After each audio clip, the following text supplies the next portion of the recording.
नमस्कार। ज्योतिष शास्त्र को सीखने के लिए ये जो दूसरा वीडियो है, इसमें हम आपका स्वागत करते हैं। लेक्चर नंबर 2 में आपका स्वागत है। Welcome again to lecture number 2।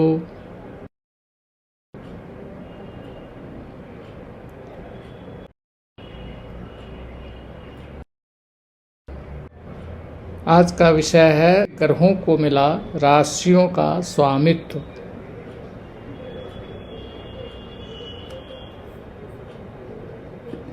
पिछले वीडियो में हम 12 राशियों का जिक्र कर चुके थे। आज हम उससे आगे चलते हैं।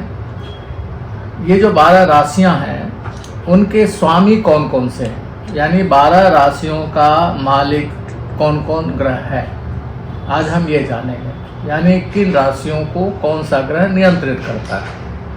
तो अब आप देखें, राशि लॉर्ड यानी राशि स्वामी और राशि, इसकी लिस्ट आपके सामने रखते हैं। तो सबसे पहले सूर्य को लेते हैं। सूर्य लियो यानी सिंह राशि के स्वामी हैं।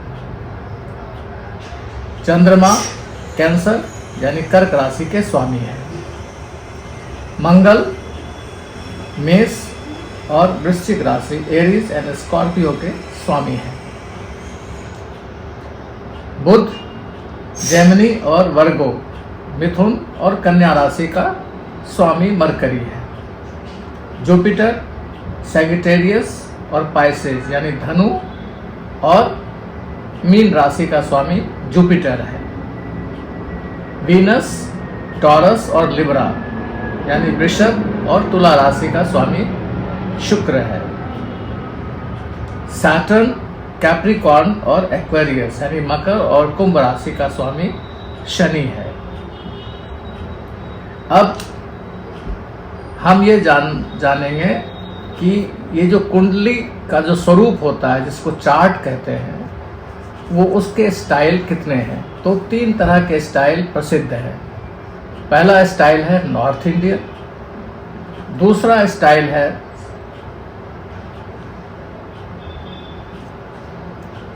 साउथ इंडियन और तीसरा स्टाइल है बंगाली। नॉर्थ इंडियन स्टाइल जो है वो इस तरह से है। इसमें सबसे ऊपर बीच में लग्न राशि को रखा जाता है। उसके बाद एंटी क्लॉकवाइज राशियां बढ़ती जाती हैं। जैसे यहाँ कर्क राशि को लग्न माना गया, इस कुंडली में ये राशि कुछ भी हो सकती है। यहाँ लग्न में ये कर्क राशि है, तो अगला 5वीं राशि, फिर 6ठी राशि, ऐसे करके फिर लास्ट में राशि नंबर 3 आ गया। तो एंटी क्लॉकवाइज राशियां बढ़ती हैं। लग्न का स्थान हमेशा केंद्र में होता है, सेंटर में होता है, टॉप में होता है। तो यहाँ पे लग्न की जगह फिक्स कर दी गई और राशियां बदलती रहती हैं। ये है हमारा नॉर्थ इंडियन स्टाइल चार्टिंग का। अब साउथ इंडियन में देखते हैं क्या होता है। साउथ इंडियन में राशि फिक्स कर दी जाती है। जैसे यहाँ से 1 2 3 4 5 6 7 8 9 10 11 और 12 राशियां फिक्स कर दी गई। ये राशियां क्लॉकवाइज हैं, जबकि नॉर्थ इंडियन में ये एंटी क्लॉकवाइज चलती थी। ये क्लॉकवाइज बढ़ रही है। और इसमें लग्न जानने के लिए कि लग्न कहाँ है, वहां पे ये 2 टेढ़ी रेखा खींच दी जाती है, ऑब्लिक लाइंस। इससे पता चलता है कि लग्न यहाँ पे है। तो इसमें क्या है कि लग्न का स्थान फिक्स नहीं होता है। जिस राशि में लग्न होगा वहां पे ये 2 स्लैंटेड लाइंस आ जाएंगी, राशियां फिक्स होती हैं। ये south Indian style of charting है। अब आप देखें कि बंगाली स्टाइल क्या है। बंगाली स्टाइल में साउथ इंडियन और नॉर्थ इंडियन का मिक्सचर है। इसमें भी राशि फिक्स कर दी जाती है, लेकिन राशि को चलते हैं एंटी क्लॉकवाइज। जैसे 1 यहाँ लिया तो 2 इधर होगा, 3 इधर होगा, ऐसे करके एंटी क्लॉकवाइज 12 यहाँ होगा। साउथ इंडियन में क्लॉकवाइज चलता था। इसमें भी लग्न जहां होगा वहां लग्न लिख दिया जाएगा। लग्न का स्थान फिक्स नहीं होता, इसमें राशियां फिक्स होती हैं, लेकिन ये एंटी क्लॉकवाइज चलती हैं। तो ये इस तरह से साउथ इंडियन और नॉर्थ इंडियन का मिक्सचर जो है ये बंगाली चार्ट है। ये 3 तरह की चार्टिंग प्रसिद्ध है, और इसको जान लेने के बाद अगर कोई कुंडली आपको किसी एक स्टाइल में मिलती है तो आप उसको दूसरे स्टाइल में इजीली कन्वर्ट कर सकते हैं, जैसे कि आपको ये सिस्टम बताया गया उस हिसाब से।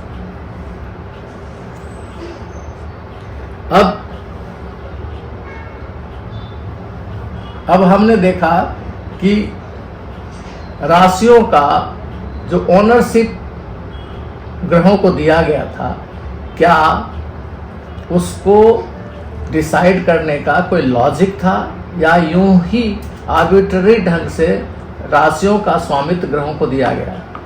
तो यहाँ देखते हैं कि उसका एक बहुत ही सुंदर लॉजिक था, जिस हिसाब से ग्रहों को राशियों का स्वामित्व दिया गया। तो इस तरह से आप देखें कि ये south Indian style of chart हमने रखा है, जिसमें राशि 1, 2, 3 से लेके 12 तक है, और इसमें चौथे राशि का स्वामित्व दिया गया चंद्रमा को, और 5वीं राशि का स्वामित्व दिया गया सूर्य को। अब सूर्य के बगल में कौन बैठेगा? मरकरी। सूर्य को राजा मानते हैं, तो राजा के बगल में स्थान मिलेगा राजकुमार को। मरकरी राजकुमार कहलाता है, इसलिए सूर्य के बाद उसको जगह दिया गया। उसके बाद नेक्स्ट जो है जगह मिली है वीनस को। वीनस यानी शुक्र, ये प्रधानमंत्री है, तो राजा के बाद राजकुमार, फिर प्रधानमंत्री को जगह मिली। उसके बाद मंगल सेनापति को जगह मिली, मार्स को, राशि नंबर 8 में। फिर उसके बाद गुरु को स्थान मिला, जुपिटर को। अब सेवक और हमारे पास सेना और प्रजा चाहिए, तो जिसको रिप्रेजेंट करते हैं शनि, तो शनि को स्थान वहां दिया गया। इस तरह से ये सूर्य का किंगडम हो गया। अब चंद्रमा का किंगडम देखते हैं, तो चंद्रमा के बगल में राजकुमार यानी मरकरी बैठ गए। मरकरी के बगल में फिर प्रधानमंत्री वीनस बैठ गए, उनके बगल में सेनापति मंगल बैठ गए, और उनके बगल में गुरु जुपिटर बैठ गए, और उनके बगल में प्रजा यानी सैटर्न बैठ गए। इस तरह से ये किंगडम जो है चंद्रमा का हुआ, जो ब्लू कलर में दिखाया जा रहा, और लाल कलर में सूर्य का किंगडम है। अब आप देखें इस तरह से क्या है कि मरकरी को 2 राशि का स्वामित्व मिल गया, 3 और 6। वीनस को 2 और 7 राशि का स्वामित्व मिल गया। मंगल को 1 और 8 का स्वामित्व मिल गया। जुपिटर को 9 और 12 का स्वामित्व मिल गया, और शनि को 10 और 11वें राशि का स्वामित्व मिल गया। ये ब्लू कलर में किंगडम ऑफ मून आप देख सकते हैं, और रेड कलर में किंगडम ऑफ सन है। इस तरह से इन तर्कों के आधार पर राशियों का स्वामित्व ग्रहों को दिया गया।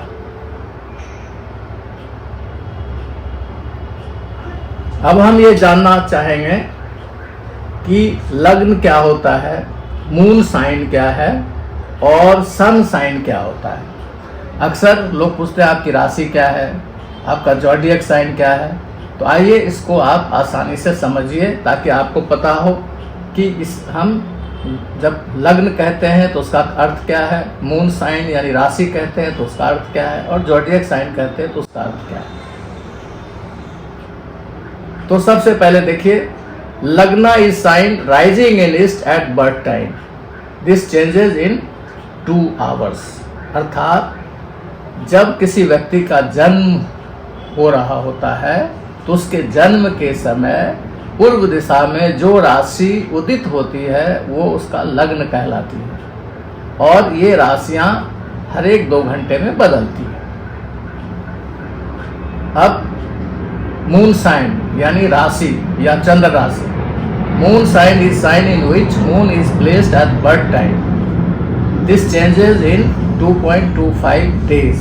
इसका मीन्स कि आप अपनी कुंडली देखें, उसमें चंद्रमा जिस राशि में है वो आपकी राशि कहलाएगी या मून साइन कहलाएगा। ये 2.25 दिन में बदलता है, क्योंकि चंद्रमा एक राशि में 2.25 दिन तक होते हैं। अब नेक्स्ट है जॉडियक साइन, जिसको सन साइन भी कहते हैं। Sun sign is sign in which sun is placed at birth time. This changes in 30 days. इसको अपनी कुंडली में आप देखें कि सूर्य किस राशि में है, तो वो आपका जॉडियक साइन कहलाएगा, जो कि 30 दिन में बदलता है, क्योंकि सूर्य एक राशि में 30 दिन तक होते हैं। अब आप ये देखें कि कोई भी प्रेडिक्शन जॉडियक साइन पे करने का अर्थ है कि आप पूरे पॉपुलेशन को सिर्फ 12 भाग में बांट देते हैं। 30 दिन में जो भी व्यक्ति पैदा हुआ उसका एक ही फल होगा, जो कि ठीक नहीं। उसी तरह से मून साइन पे भी प्रेडिक्शन नहीं किया जाता है चंद्र राशि पे, क्योंकि 2.25 दिन तक जितने लोगों ने जन्म लिया उनका एक ही फल निकलेगा। लग्न से प्रेडिक्शन होता है, क्योंकि ये हर एक 2 घंटे में बदल जाता है। तो अक्सर लोगों को अपनी राशि मालूम होती है। कुछ जो वेस्टर्न एस्ट्रोलॉजी को फॉलो करते हैं उनको जॉडियक साइन मालूम होता है, लेकिन अक्सर लोगों को अपना लग्न नहीं मालूम होता है, जबकि सारा प्रेडिक्शन लग्न के आधार पे ही किया जाता है। इसलिए आप अपनी कुंडली में सबसे पहले जानें कि आपका लग्न क्या है, फिर जानें कि चंद्र राशि यानी राशि क्या है। धन्यवाद।